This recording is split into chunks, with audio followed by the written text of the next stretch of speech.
Buongiorno da Sicilia 24, questi titoli del telegiornale. Abbiamo perso tutto, viviamo in macchina. A Catania rabbia e disperazione degli sfollati della zona rossa nell'esplosione a San Giovanni Galermo. I tecnici cercano ancora il punto di fuga del gas che ha sbriciolato 2 edifici. La procura indaga per disastro colposo.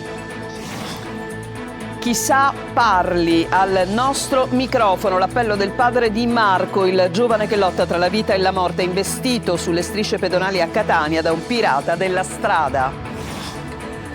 Mio figlio ucciso dal silenzio. La madre di Andrea Spezzacatena, vittima di bullismo e suicidatosi a 15 anni, incontra gli studenti nel Siracusano. Sbarco fantasma di rifugiati a Realmonte nell'Agrigentino e dramma nel Mediterraneo centrale. 38 migranti in balia del mare. C'è apprensione per la loro sorte. Il Nero d'Avola con meno alcol è la scommessa pionieristica che parte dalla Sicilia su grande richiesta dei consumatori. Da oggi al cinema il film sui primi... Calcio, nella semifinale di Coppa Italia pareggio a reti bianche fra Trapani e Rimini, calciomercato dai piccoli passi per le siciliane.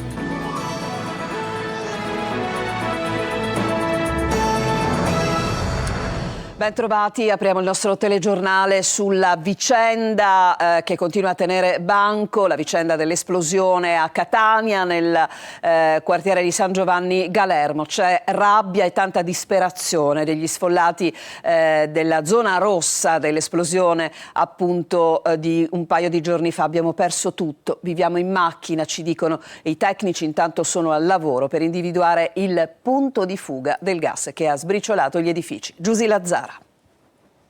Questo diletto è stata una seconda esplosione in cui mio fratello ha detto che assolutamente dovevano scappare di casa, però mentre che comunque cercavano di uscire c'erano le porte bloccate a causa dei detriti che si erano messi davanti comunque le porte di uscita. Ma adesso dove vivete?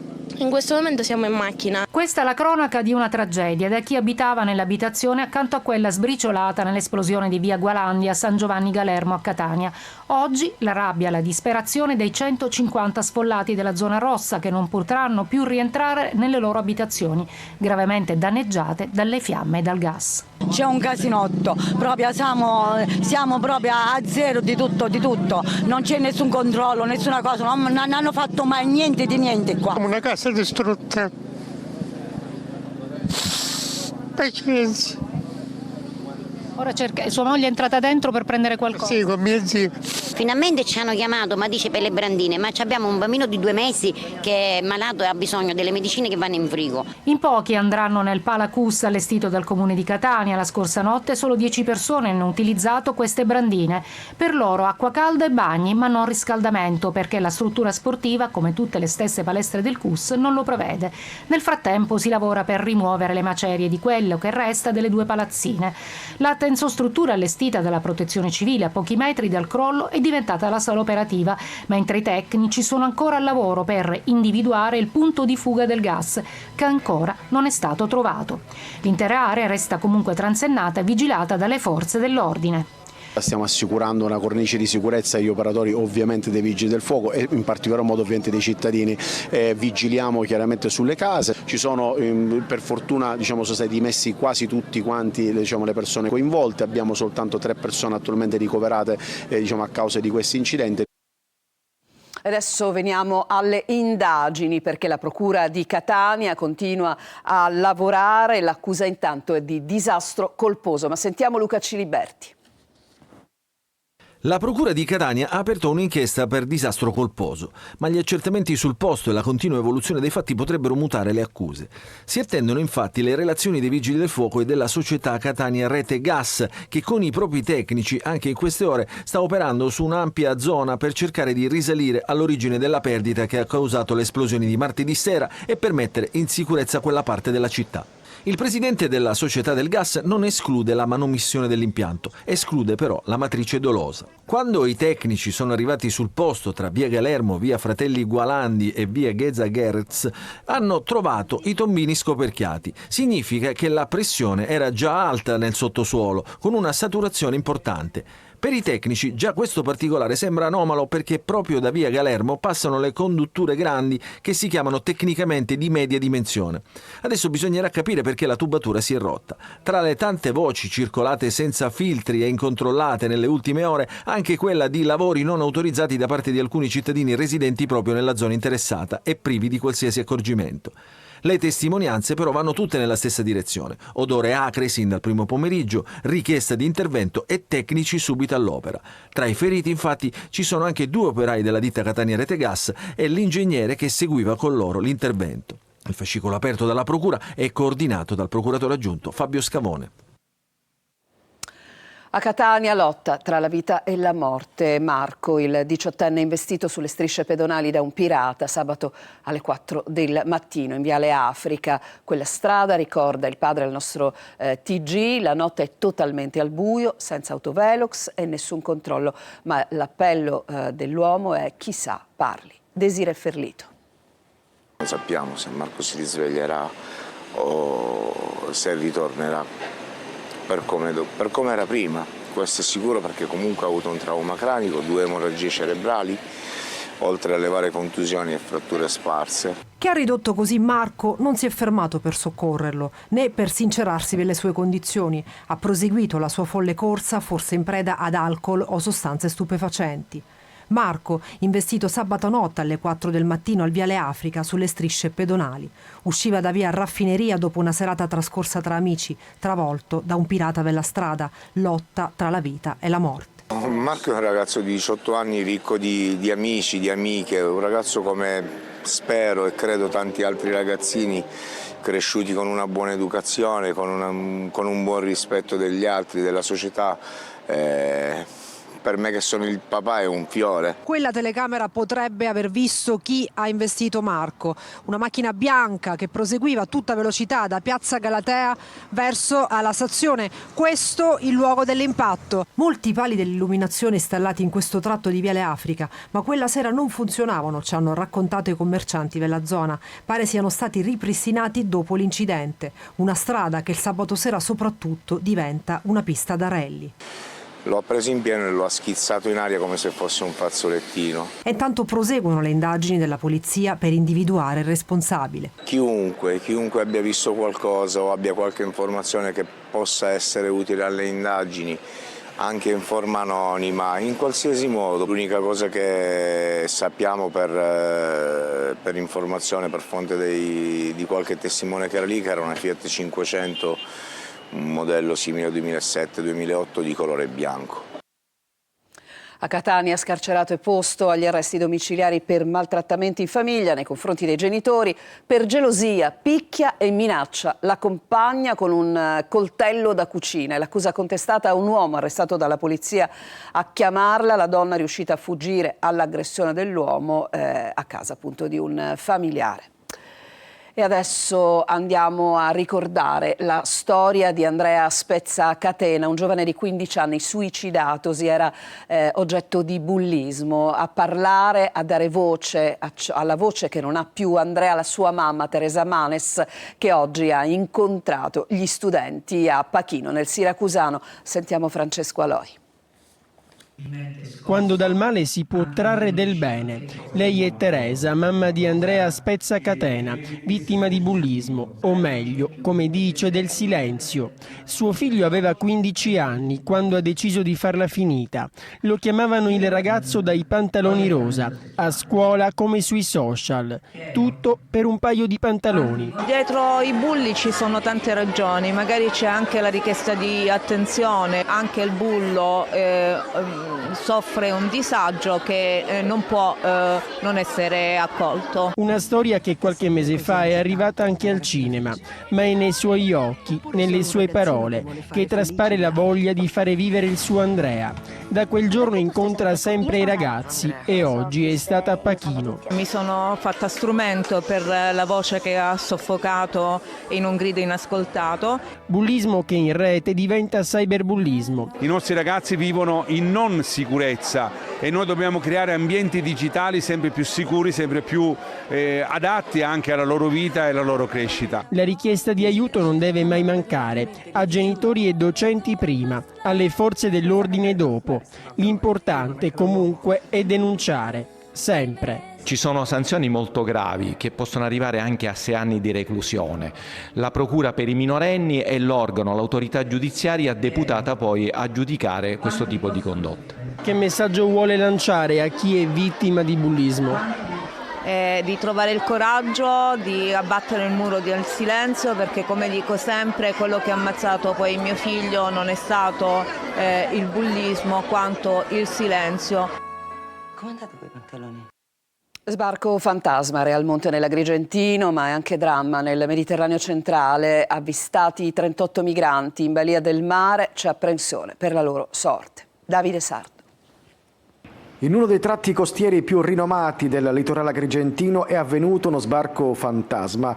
Nella zona delle Pergole, a Real Monte, un gruppo di migranti è riuscito a eludere i controlli in mare e hanno gettato l'ancora indisturbati. Poi si sono dileguati nelle campagne circostanti, facendo perdere ogni contatto. Non è il primo caso, ma l'ennesimo di una lunga serie. E non sarà l'ultimo. Sul posto giace adesso un barcone in legno resinato di almeno 9 metri, in attesa di essere posto sotto sequestro e rimosso.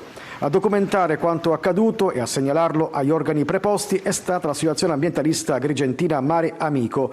Nel frattempo, complici le condizioni meteo favorevoli, si intensificano i flussi clandestini sull'onda della rotta del Mediterraneo, tra le più pericolose. Infatti, secondo l'Organizzazione Internazionale per le Migrazioni, nel 2024 oltre 2.500 persone sono morte o disperse. Nelle ultime ore un nuovo allarme è stato lanciato da Alarm Phone, la piattaforma che raccoglie le richieste di aiuto delle imbarcazioni in difficoltà. Adesso si tratta di 38 migranti alla deriva a nord di Bengasi, in Libia. Il motore dell'imbarcazione sarebbe in avaria e i naviganti in balia del mare. La Guardia Costiera libica è impegnata nelle ricerche. I carabinieri di Ispica hanno denunciato un giovane per avere danneggiato la vetrata della torre campanaria della Basilica della Santissima Annunziata. Il ragazzo è stato ripreso dalle telecamere di videosorveglianza della zona mentre era intento a far esplodere alcuni grossi petardi che hanno provocato i danni. E adesso a Palermo, dove la Sicilia, si è discusso della Sicilia al centro delle connessioni di tipo industriale e tecnologico tra i vari stati d'Europa e non solo. Nel corso di un meeting a Palermo, diciamo con la presenza del ministro delle imprese del Made in Italy Adolfo Urso, che peraltro ha confermato un accordo con la Libia proprio su queste tematiche. Ma sentiamo Marco Gullà. Il nostro obiettivo è fare della Sicilia la piattaforma di una connettività che sarà di tipo industriale e tecnologico, importante e decisiva per l'Europa. Sono le parole del ministro delle imprese del Made in Italy Adolfo Urso oggi a Palermo per l'evento Digital Connectivity and Mediterranean, un meeting che mette al centro la Sicilia per approfondire temi strategici quali la connettività digitale, l'innovazione e lo sviluppo sostenibile nell'area del Mediterraneo.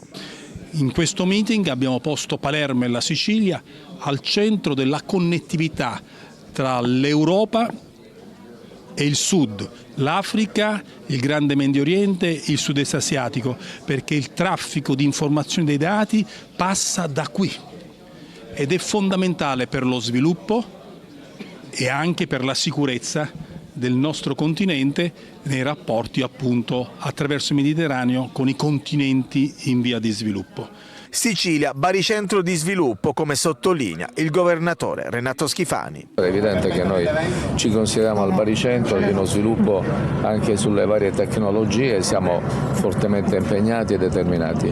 Al convegno, che durerà sino a domani, sono presenti diversi rappresentanti dell'Unione Europea e dei suoi Stati membri, oltre ai principali soggetti pubblici e privati del settore delle comunicazioni. E adesso a Palermo la Guardia di Finanza ha eseguito un sequestro di 3,4 milioni di euro nei confronti della televisione privata Telerent e del suo rappresentante legale. Le indagini riguardano i contributi pubblici concessi dal Ministero delle Imprese dal 2016 al 2023. Secondo gli investigatori sarebbero stati falsificati i documenti e i dati per l'ottenimento dei fondi. Adesso noi ci fermiamo per una pausa e torniamo tra poco.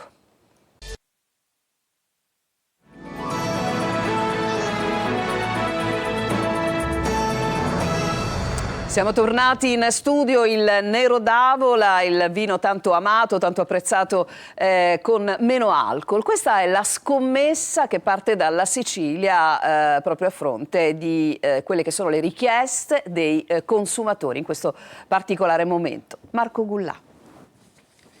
Ridurre il contenuto di alcol nel Nero d'Avola, una ricerca pionieristica nella produzione del vino con gli obiettivi di diversificare la produzione enologica. La Sicilia è la prima regione a sperimentare questa tecnica, una gradazione alcolica più bassa, mantenendo al contempo l'intensità aromatica e il gusto distintivo che caratterizza la varietà Nero d'Avola. Abbiamo svolto delle prove di rimozione dell'etanolo mediante l'utilizzo di una tecnologia specifica, ovvero mediante l'osmosi inversa, e stiamo anche applicando un disegno sperimentale mediante l'evaporazione sottovuoto su scala di laboratorio. Meno alcol ma qualità comunque invariata. È un progetto innovativo che Assovini Sicilia ha sposato in maniera totalizzante.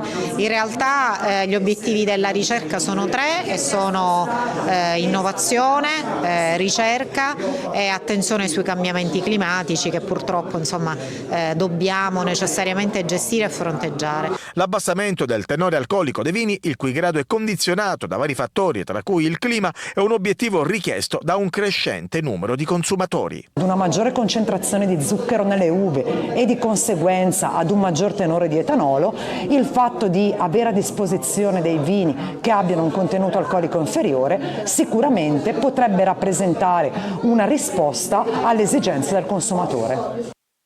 E adesso ci occupiamo di musica e cinema, esce nelle sale proprio oggi un film sulla vita di Bob Dylan che racconta peraltro un breve arco temporale della carriera e della vita dell'artista che sarebbe diventato l'unico musicista nella storia a vincere un premio Nobel. Eva Spampinato. Hai viaggiato fino a qui dal Minnesota. Un completo sconosciuto che a 19 anni arriva a New York nella grande mela alla rivoluzione, il passaggio da musicista di cover a cantautore folk impegnato che inforca una chitarra elettrica e fa la storia. L'unico musicista ad aver mai vinto il premio Nobel per la letteratura.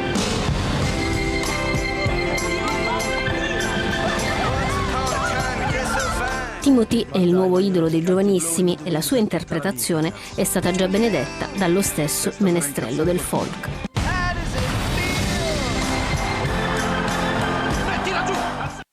E adesso ci fermiamo, c'è una pausa, torniamo tra poco con il calcio.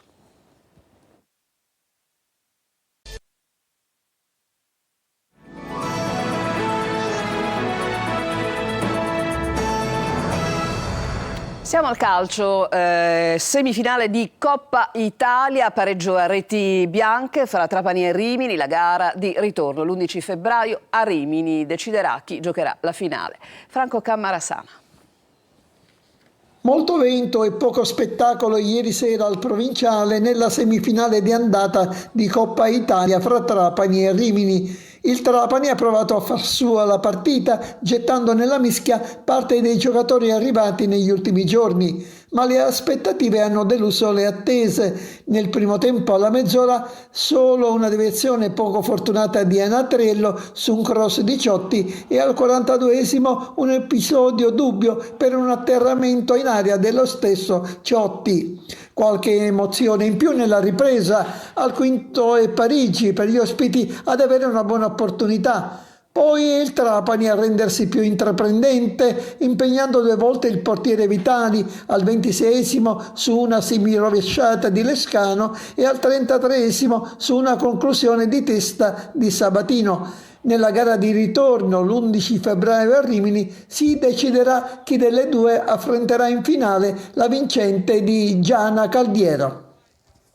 Calciomercato in primo piano con il Palermo che si avvicina a Pogiampalo del Venezia, mentre il Catania pensa adesso a vendere il colpaccio, lo tenta il Trapani con Balotelli a Messina, situazione più che confusionaria. Francesco Triolo. Meno 10 giorni alla fine del calciomercato e le società iniziano a cercare una definizione delle trattative avviate. È il caso del Palermo, dove l'ingaggio di Pogiampalo dal Venezia si avvicina a piccoli passi. Il club rosanero ha trovato l'accordo con il giocatore, adesso c'è da trovare quello con la società veneta. La distanza non è tantissima e si può chiudere, ma prima il Venezia vuole trovare un sostituto che potrebbe essere André Silva. Tutto però dovrebbe avvenire la prossima settimana. Sempre col Venezia si profila uno scambio di prestiti tra Candela al Palermo e Diachité alla formazione di Di Francesco. In casa Catania invece sono le cessioni a tenere banco. Radio Mercato dà per vicine quelle di D'Andrea Chiricò, sul quale c'è la Ternana, ma si registrerebbe un inserimento anche del Gubbio. Sul fronte arrivi, invece, dopo l'ufficializzazione di Del Fabbro, i rossazzurri avrebbero mostrato interesse, forse anche qualcosa in più, per Gabriele Pagliai, 23enne esterno del Picerno. A Trapani invece si parla con insistenza della possibilità che a vestire il Granata possa essere Mario Balotelli, che è diventato un obiettivo di mercato del presidente Antonini, pronto a fare follie per l'attaccante in forza al Genoa. Intanto però è ufficiale il passaggio alla SPAL in prestito con diritto di riscatto di Cristian Spini, attaccante da 16 presenze e una rete in maglia granata. La situazione in assoluto più ingarbugliata è quella del Messina. Ieri sera, con un comunicato criptico, era stata convocata una conferenza stampa per le 12:30 per annunciare il ritorno di Motica in panchina, ma il tecnico questa mattina ha rifiutato, ribadendo le dimissioni. Conferenza stampa slittata e situazione di stallo destinata probabilmente a risolversi con l'arrivo in panchina di un allenatore straniero.